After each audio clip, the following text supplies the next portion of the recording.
बाबासाहेबांनी मी असा का करत आहे ते त्या ग्रंथपालाला सांगितले।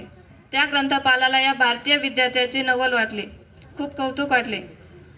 तेव्हा बाबासाहेबांना नुसती ताकीद देऊन सोडून देण्यात आले। असे बाबासाहेब दीनदलितांच्या उद्धाराकरिता त्यांनी अपार कष्ट सहन केले।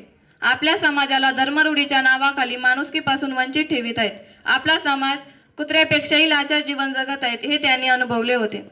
ते नेहमी म्हणायचे, मला माणसाच्या सहवासापेक्षा पुस्तकांचा सहवास अधिक आवडतो। शेवटी एवढेच म्हणेन की आज आप जहाँ पे खड़े हैं उसके लिए बाबा साहब लड़े। आज आपके पास जो दौलत है वो बाबा साहब की बदौलत है। आज आपके पैकेट में जो पेन है वो बाबा साहब की देन है। आज आपके पास जो कार है वो बाबा साहब के उपकार है। आज आपके जीवन में जो शांति है वो बाबा साहब की क्रांति है।